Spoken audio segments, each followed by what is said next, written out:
Hey there, good afternoon. I hope you're having a wonderful day. I'm Doug. I wrote the Guardsman series under the pen name of R.G. Taark. Today we are on episode number 39. This is chapters 89 through 92. When you get a chance, please sit back, relax, and enjoy. When you're done, love you to hit that subscribe, like, and comment button. Be great to have a conversation with you about what you just listened to. Please sit back and enjoy. The Guardsman, Book 3, Wrath and Retribution. Episode 39, Chapters 89 through 92. Chapter 89. Christos drummed his fingers as he reclined in his seat. He could not rub his eyes to press their fatigue, but he could blink them shut while he waited for the collection of nefarious underlings to be led into his presence. The deliberately darkened room and ominous, uncomfortable set to everything in there was meticulously preplanned. The walls were a little too close, not enough to crowd, but just enough to loom, with the low ceiling making the room physically uncomfortable and slightly claustrophobic, but was not overtly noticeable. It would be even closer with his primary personnel plus their guests, and more so as the conversation progressed through their carefully planned script. Not every task that needed to be performed was handled by his competent and highly trained professionals. Sometimes the amateur underbosses that he controlled were sufficient for the grunt work, and tasks he wanted to be deliberately sloppy for some reason. Still, sometimes the rewards from one project or another just didn't justify risking one of his premier assets. The piece of trash strapped to the table, bloodied and beaten, tied spread eagle arms and legs pulled taut over the table, had however warranted the attention of his professionals. And for their trouble, Meade was nursing a nasty ripped knife gash across his inner abdomen. That wound should have spilled his guts and fillet him along the bottom line of his left rib from the underside of his rib cage all the way up to the base of his sternum. The wound should have spilled his guts to the floor of their target's bedroom, leaving an enormous mess. The wound should have been fatal by spilling his guts, and the blade was long enough to sever the arteries under Meade's heart, which would have dropped so much blood from his body that with help and aid Meade would have been hard-pressed to make it to medical facilities before he bleed out and went totally brain-dead. Instead, the blade had stopped abruptly at peeling back the layer of skin above the flexible polymer weave thread that was interwoven below the surface of his natural skin. The result was that the knife, which they had not seen in their sleeping target's hand, had stabbed under the left rib and stopped. He'd followed through as he dragged it up to gut Meade. The blade had turned and lacerated a thick layer of skin back from the protective armoring, leaving a painful bleeding gash instead of a lethal evisceration. Meade was alive, but very pissed off. He was wrapped tightly around his midsection with sticky sterile healing bandages and another layer of cloth bandages so he could loom painfully against the wall as additional intimidation. They'd had to alter their plans slightly, so he didn't walk or wander around for the meeting. That was a simple adjustment for his professionals to make in their planning. The irritation was that they now had to coordinate medical treatment to close the wound properly, skills they had and would use in their team because they didn't want anyone else seeing the protective polymer layer, but the evening's timetable and plans were ruined. They now had to spend much more time in company than they would have liked. The most time-consuming adjustment was ensuring that there was no way Meade's blood could be identified by forensic investigations of the target's apartment while leaving no indications that the area needed a forensic investigation. Even accounting for the inherently lax investigations by credit savings-minded corporate security forces. They could not afford to have something simple as a curious tech find something they'd missed. Looking from Meade to the creature with a ball gag in its mouth, thick transportation straps across its midsection, and still more straps securing its head still by lacing through the gag straps, Casimir's irritation bled through. He hauled back and whipped his gloved hand down with stinging cracking force onto the piece of trash's forehead. The creature whimpered its terrified pleas, but they fell on deaf ears. Christos was going to use him as an example, and the wretch had to be alive for it. Not so alive afterward, though. Overall, it was a very annoying night, and none of his cotter was amused in the slightest. Meade would have been at the meeting anyway, as was his duty, but now his sadistic streak had him looking forward to the task at hand. Morno was insulted because he'd done the check and missed the concealed blade before they entered. Jellerman was always pissed off when ops didn't go perfectly and was looking forward to exacting revenge. All told, this creature was dead already. The body just had not caught up with that reality yet. The man's simpering and wild-eyed pleading stare only pissed Casimir off more. That Christos had to deal with this piece of trash after so much time and incompetence was irritating. The thing was only a lieutenant in one of his subordinate captain's organizations, but still, there was no way that he could tolerate this level of stupidity to continue to pollute his organization. Admittedly, they were amateurs, but still, discipline had to be maintained, even if it was like herding cats with a broomstick. He had 4 very competent broomsticks at his disposal, and was no slouch himself. The piece of trash started crying like a little girl. Fortunately, the blubbering was quieted by the gag, but the sub-vocalized pleas for mercy aggravated the masked Christos to the point where he left his comfortably reclined position. He stood and cracked brutal open hand slaps around the head, eyes, ears, and nose, drawing fresh blood from the clotting wounds, and opening a gash under one eye that bled profusely. He didn't stop until the blubbering stopped, and only the whimpering tears remained. Christos sat content, knowing that the trash would not sully his ears with that racket again for a while, or he'd get more of the same. Once seated again, Casimir took the moment to consider Meade. That polymer mesh had served him well. Casimir had been urged by Jellerman on several occasions to get the same subdermal upgrade, but the downtime was oppressive. He took the last remaining moments before their guests arrived to consider the procedure in full. His character Christos might need it someday, but for all intents and purposes, he avoided the real direct action stuff that Meade and Morno engaged in regularly. His odds of coming up against a knife blade were minuscule. He'd most likely face a Gauss slug, and no fiber weave could stop that type of punishment. The procedure itself was perfectly safe. It started with a full digital mapping of his epidermis. That was followed by a weave program custom-tailored to his physiology right down to the capillary pathways through the fat cell layer that would house the micro-thin wires. The mapping only took an hour, but the procedure took just over 26 hours to finish. That whole time he would be suspended naked and unconscious in a zero-buoyancy goo, while a bevy of nanobots swarmed his body. First, they channeled through the fat layer. Then the micro-thin wire was fed into the channels, and the nanobots, like infinitely small spiders weaving a web, pulled the cord into the skin and wrapped and fed and wove until that one micro-thin polymer encased and interlaced the subject's entire body. The process was described as millions upon millions of people running around a planet, dragging a single thread to weave a garment for that planet. That description was entirely too cute for Casimir's tastes, but he was not going to worry about it. As far as he knew, Jellerman and Foster were the only people on the planet, the only people still left alive on the planet, who knew of its existence and how to operate the program. Furthermore, as far as any of them knew, it was the only machine of its type known to exist anywhere in the galaxy. Casimir smiled under his mask, which in and of itself was a substantial status symbol. It was too bad that they had to keep it to themselves, or someone else could replicate it eventually.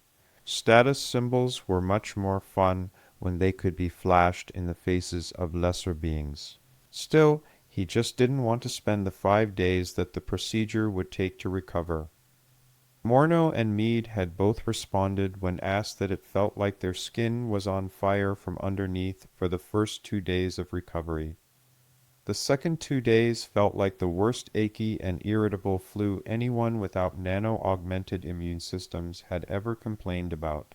Not that Casimir ever knew what the flu felt like, since he'd had a nano-reinforced immune system as long as he could remember.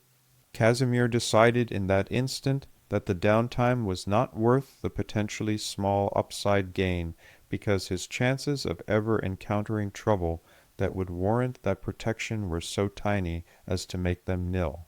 Decision made to skip the procedure, Christos looked up at the racket of their guests arriving finally. The piece of trash on the table whimpered and tried to buck and escape uselessly. He cuffed him hard alongside his head and ears silencing the cur. Christo's people herded his underling captains into the room and silently pointed them to their seats. Their protests and exclamations were muted or ignored completely. Once they were all seated and silent, Christos stood. He drew his blade while leaning over the wretch's head. He slammed the hard pommel of the blade into the piece of trash's guts, just below the sternum, driving the air from his lungs and causing him to lurch in pain.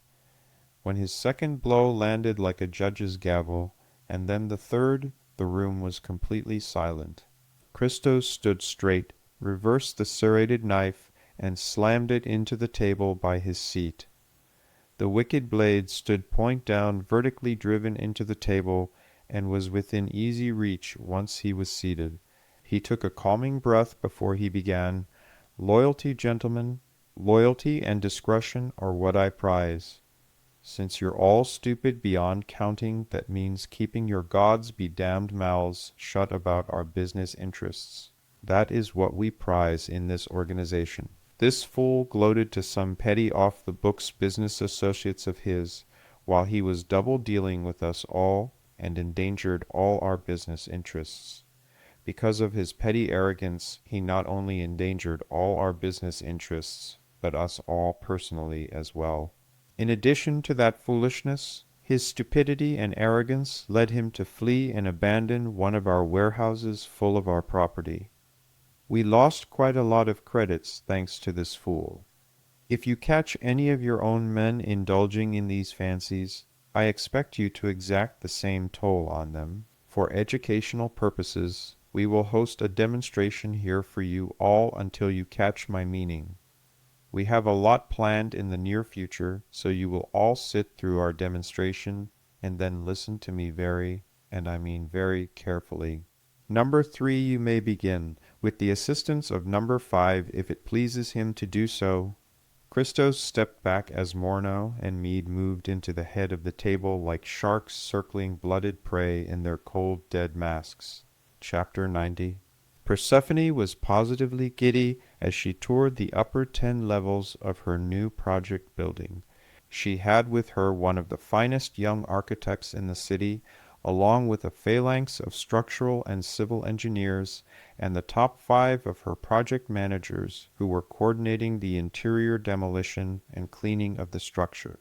She, of course, had Bryce and William buzzing around her, glaring and growling at everyone who twitched, breathed, or spoke in her presence, with their assault gauss and black and gold Guardsman uniforms. And then there was the whole platoon of armed, armored, and ready home guard troops that swarmed around them in their full armor and helmets. They always kept a full squad around her contractors at all times. There was another squad on the roof with their drop ship, and then there were 2 more roaming around, prowling for bad things like lions on the hunt, deeper in the structure. She ignored them because she wanted to, and she'd practiced that trick for years and years. She was fascinated with the whole process. Of course, the building and work were dusty, dirty, and nasty, and stunk horribly from nearly a decade of neglect, and even longer between when it had been fully occupied. The prior owners might as well have abandoned the place way back then for all the effort they'd put into maintaining it. How some people could be so inept and short-sighted in their management of such a costly and valuable asset was beyond her. She didn't care, though, because it was her building now. They were stupid, and now out of business because they were stupid. Their loss was her gain. The floor they were on was only 2 down from the rooftop landing pad, but it had been gutted. The panoramic city view was absolutely stunning. In any direction she turned, crystalline towers stabbed into the sky in all shapes, sizes, and color hues. Her building was among the larger ones, so she got to look down on many of them. The crystal blue sky and bright sun made them all spark and fire like so many diamonds. Even the clouds of the perma-fog far down the sides of her building looked fluffy white and happy. The whole atmosphere felt like they were in fact floating in the clouds, like some ancient old earth fairy tale. She could hear the churning, hammering, and sawing down many floors below echoing up and out of the stripped and opened elevator shaft.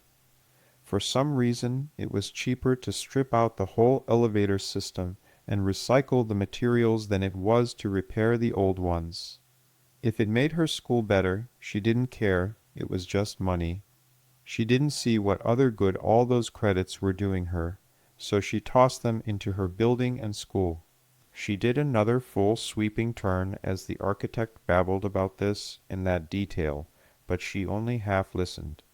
She was in fact more interested in the floor.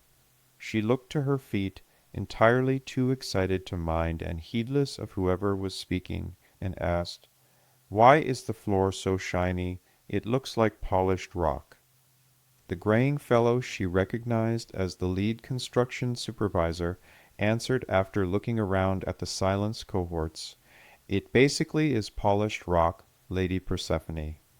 The years of neglect and environmental degradation necessitate that we grind down the cheap old permacrete to nearly the supporting floor joist." Pointing happily at the gray on gray patterns with a few scattered other colors, she marveled, "Look at how pretty it is. It's like looking really closely at a piece of gray on gray polished granite. I never thought gray was pretty, but the sun gleaming off it makes it look almost brilliant."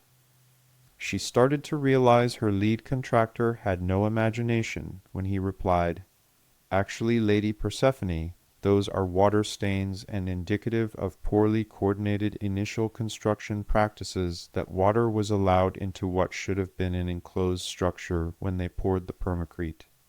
A lot of the swirling and molting is from industrial solvents and glues that were used to either remove flooring over many years or to secure the same. To make a floor passable to building code and insurance inspections, we'll need to chip it down with a scraper, making the surface rough, before we can pour a new permacrete cap and have it done right for you." Persephone started to feel her mood falling and her lips pinching. The contractor, seeing his client's falling spirits amended, said, "Once we've completed our task of bringing things up to building safety code, we can leave it to you and your interior designers to do anything you want with it decoratively." As she perked up again, he added in his overly serious and dour manner, what she only realized later was a very slyly crafted encouragement. "After all, this is for a massive school, and none of us want subpar craftsmanship to mar the finished product." Persephone started to wander indirectly to where the open elevator shafts were surrounded by metal cages bolted to the floor and ceiling. There were occasionally crashing sounds of things falling, followed sometimes by wafting puffs of dust that looked like clouds in the mid-morning sun that pierced the windows and bounced off the finely polished floor. As she wandered, flicking her eyes back and forth across the floor, she could see where the polishing process had come very close to, or in some cases in contact with, the metal permacrete trays that lay atop the latticework that made up the real support structure of the building. She wanted to ask why they didn't take the floor all the way down to the latticework of floor joists. Then she remembered her contractor mentioning something about detailed imaging of the structure, finding that it was done right and was still intact to code. She left that question alone since it had already been answered once, though indirectly. She didn't want to look stupid, even though she was learning. She worked hard to see that she maintained her public illusion of omniscience and pristine memory.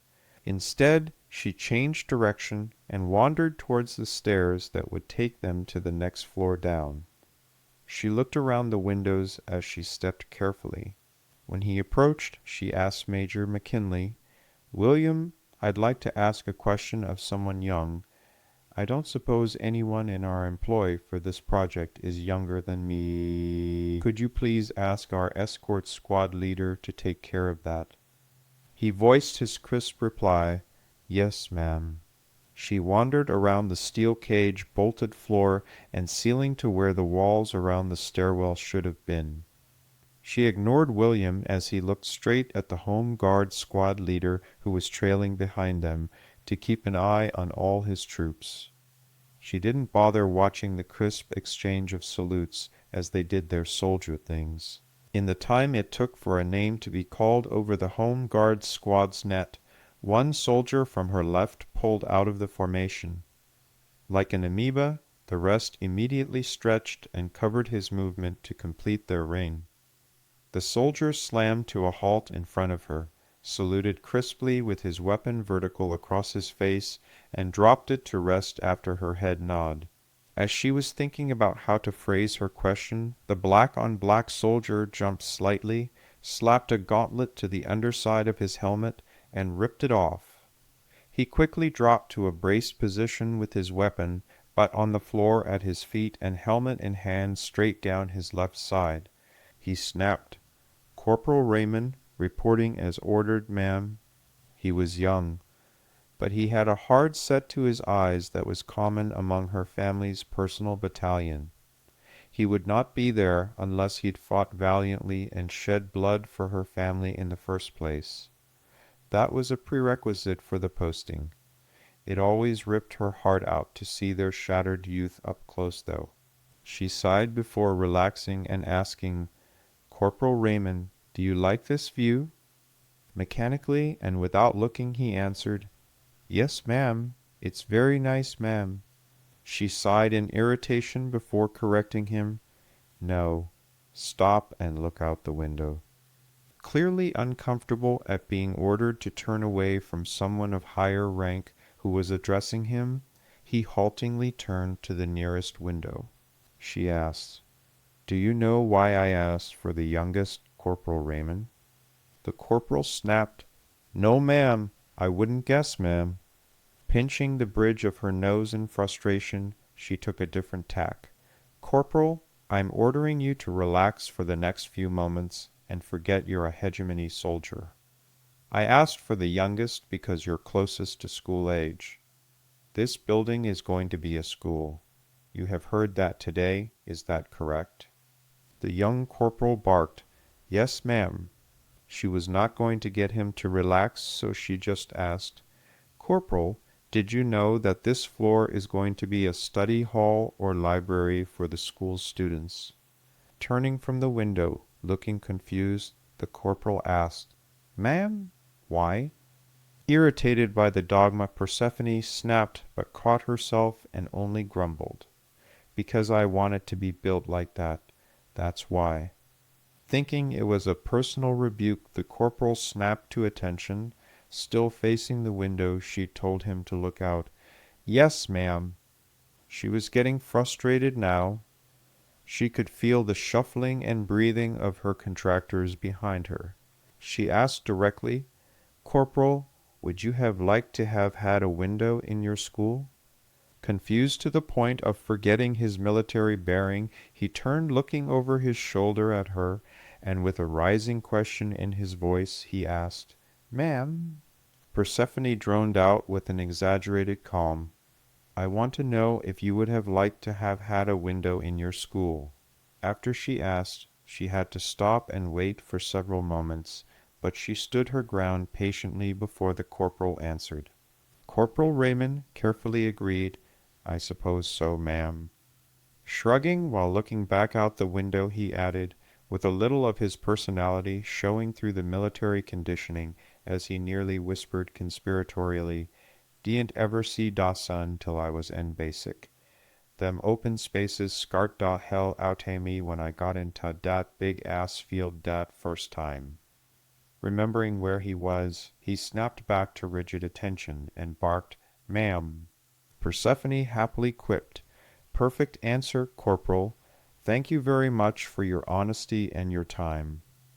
She turned to explain to her architects and interior designers what she saw as the best way to use the expansive space.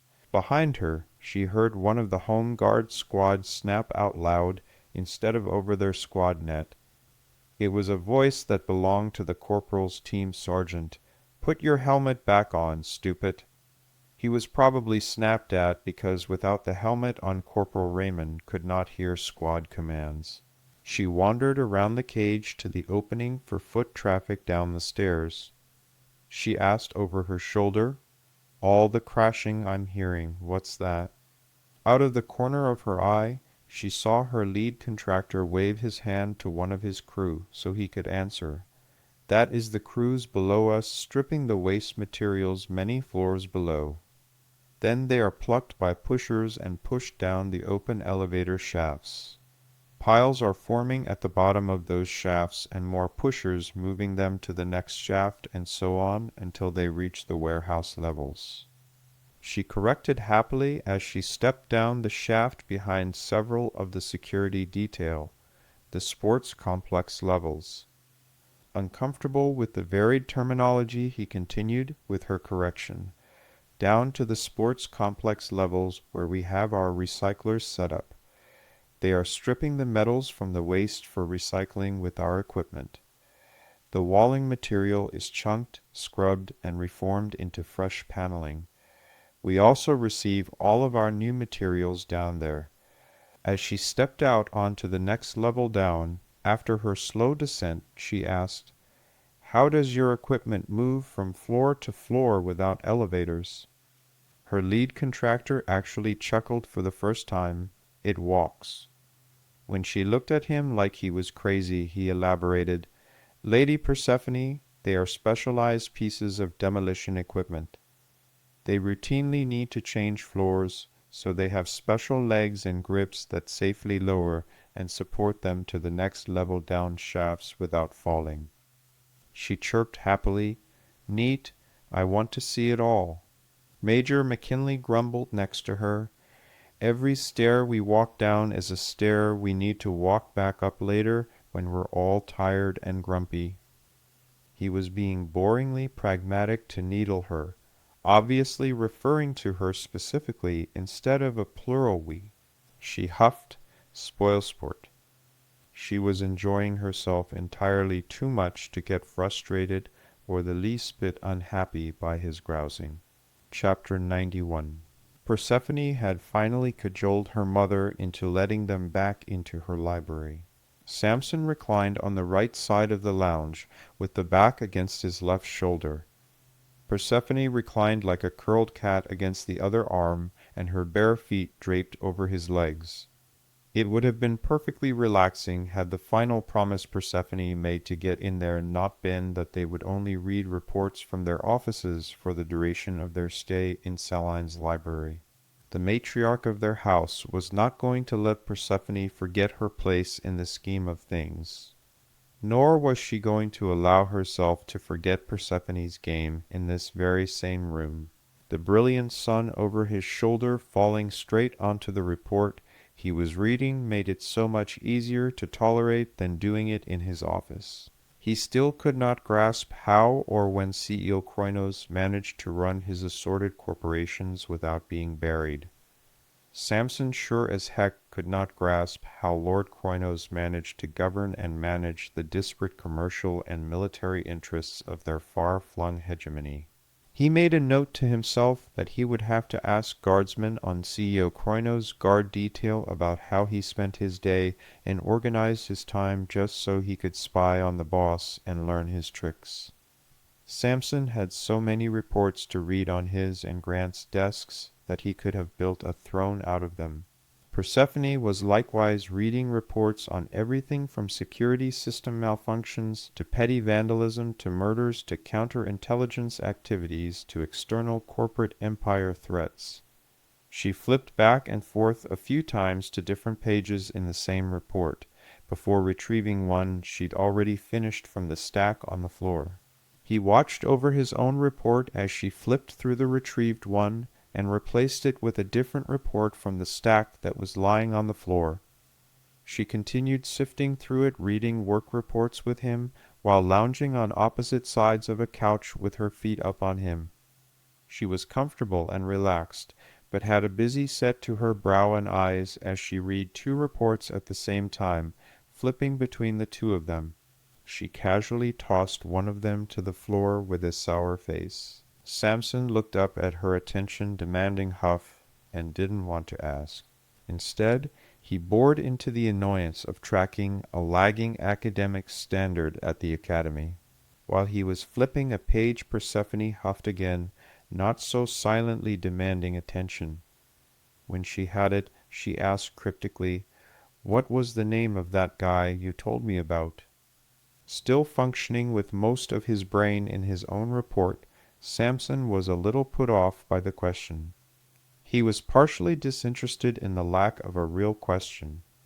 Without looking up from his own work, he asked back, "Can you be more specific?"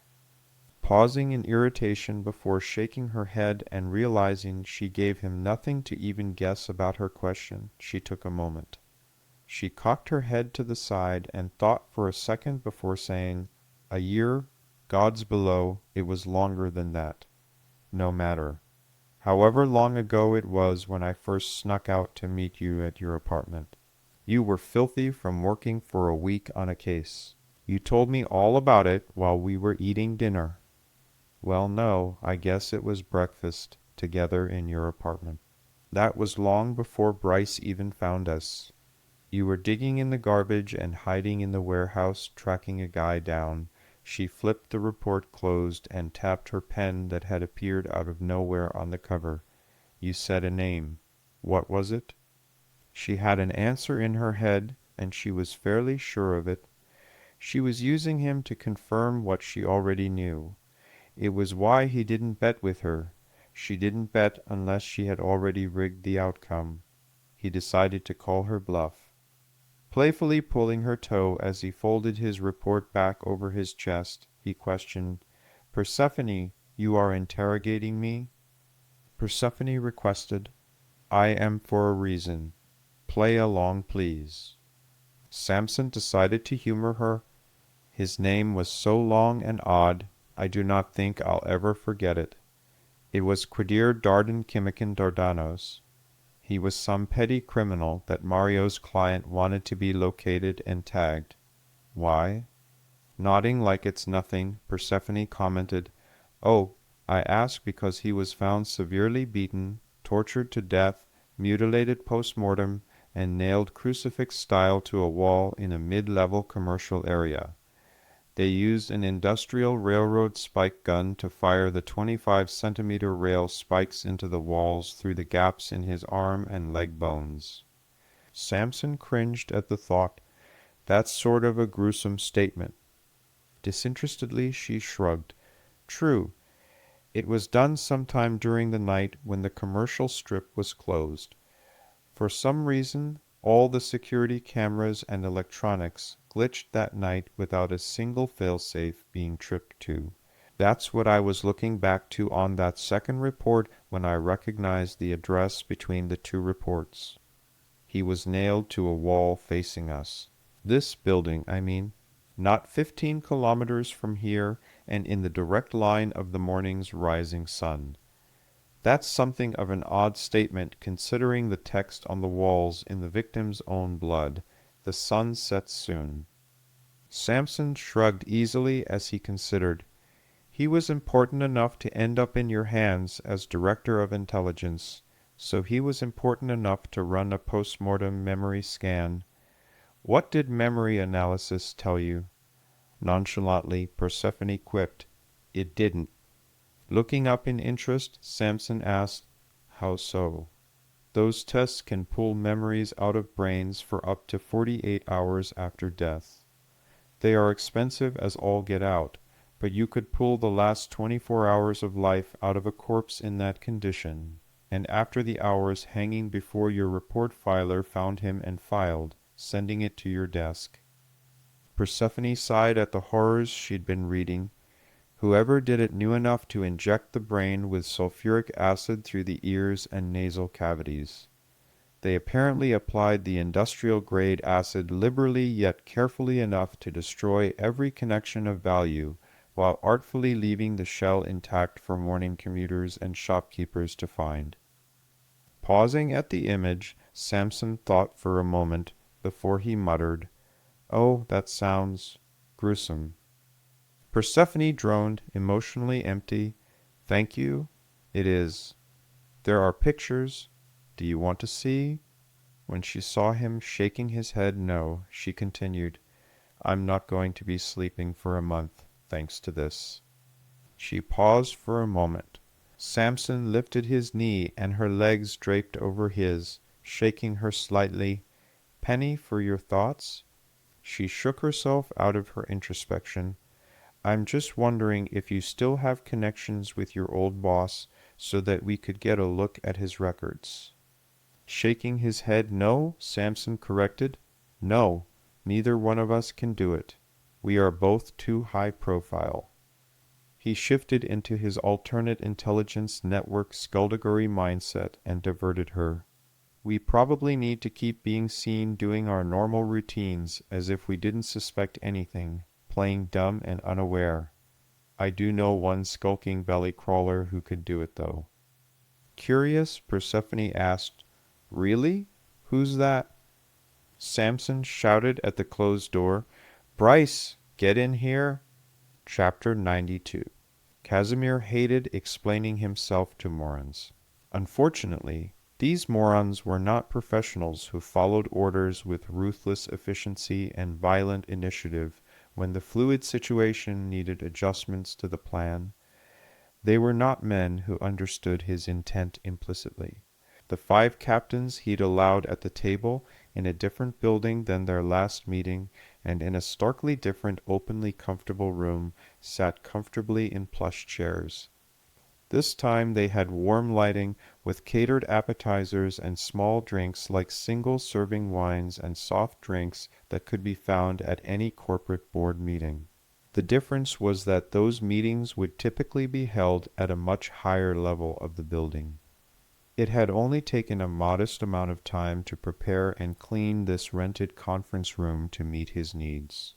A silver 1,000-credit coin to a room leasing agent slaving at an agency that charged 50 credits a day meant no questions and delightfully obsequious service that disappeared when instructed. All was right with the world, other than his audience's stupidity. As he sat still and calmed himself, his audience watched Christo's head drop to his upturned left palm. A deliberate nonverbal expression of frustration and fatigue that was somewhat distorted by the intimidatingly blank iron mask and gloves palm not meeting perfectly as it would with skin-to-skin contact during the same gesture. Casimir listened to his frustrated voice rattle out of the mask's mouth hole, along with the modulation that his minions had learned to accept as his voice. "All right, I'll explain it again in a different way. I need you all to understand this, so you can all know your parts when the time comes. This is just like fixing a sporting event. We have a team or fighter that has long odds to win. On the other side is a sure thing, and everyone is betting on him to win the bout. In this case, let's pretend that our underdog is paying 1,000 credits on a 100-credit bet. That's 10-to-1 odds on the payoff. Is everyone following me so far?" Since he was speaking the language of pimps, bookies, and racketeers now, he received universal yeses to his question. Casimir stoked the fire. "Good. Now, let's pretend that we can drop a sedative or hallucinogen in the water being given to the fighter predicted to win, something powerful enough to knock him out during the match. But that disappears from his system before anyone can track down our tampering, and the whole thing costs us maybe 200 credits to fix. But the payout is 10-to-1 on the 100,000 credits we're going to bet. So we spend 200 credits, but our fix yields 1,000,000 credits profit. Frustrated that this was the third time he tried to explain this using progressively smaller words, he asked deliberately, "Does everyone understand and like that, Prophet?" Now he was receiving more enthusiastic approval along the lines of, "Hell, yeah, I'd love a piece of that." And I went in. Casimir sighed with relief. He was tired of using the stick to keep these idiots in line lately. They'd always made good money together in their little ventures over the last many years. This next project would put all prior projects to shame. Casimir took the time to explain slowly, "Excellent. Now pay attention, because fixing the markets is exactly the same thing. The way we fix the fight is a little different, but the results are exactly the same. This time the way we fix the fight is by doing what I know you're all good at. We cause havoc. Markets like stability and easy money. That makes them go up. When we drop chaos, anarchy, fear, and uncertainty into the markets, they go down. You all just let me worry about the financial manipulations and stick with what you're good at, breaking things and extorting people." They knew him well enough to know he always made them lots of money and that his plans always worked out. They all chuckled at his statement with only a touch of trepidation, because they really didn't understand exactly what he needed them to do, but he was explaining that, so they waited. Casimir ordered, "Each of you is going to have several objectives provided by my number 2. You will receive them separately over the next few days. That way the 5 of you can operate independently.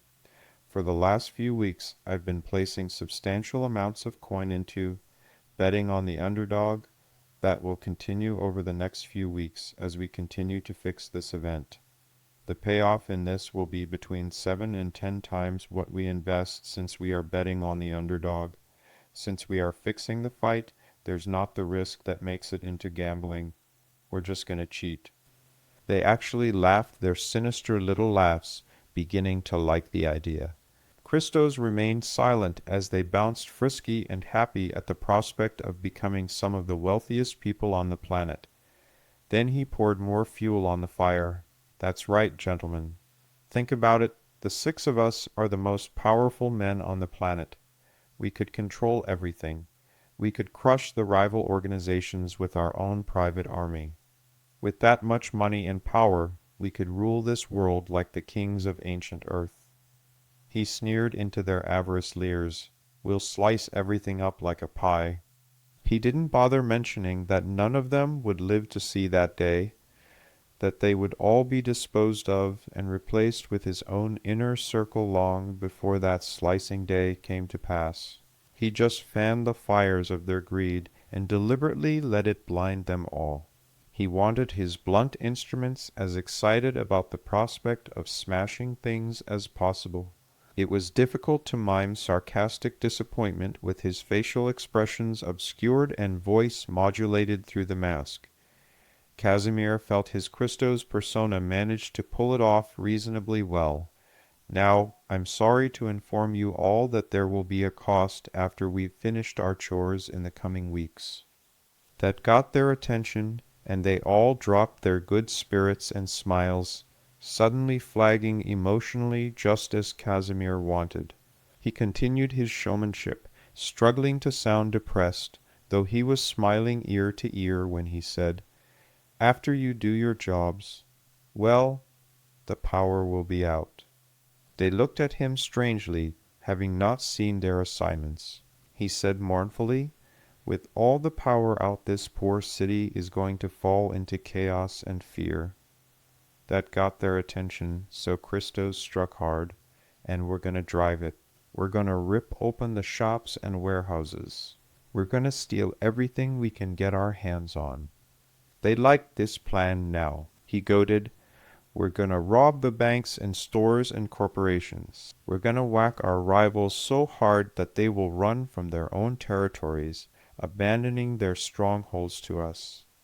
They growled a feral cheer that continued as Christos lunged to his feet.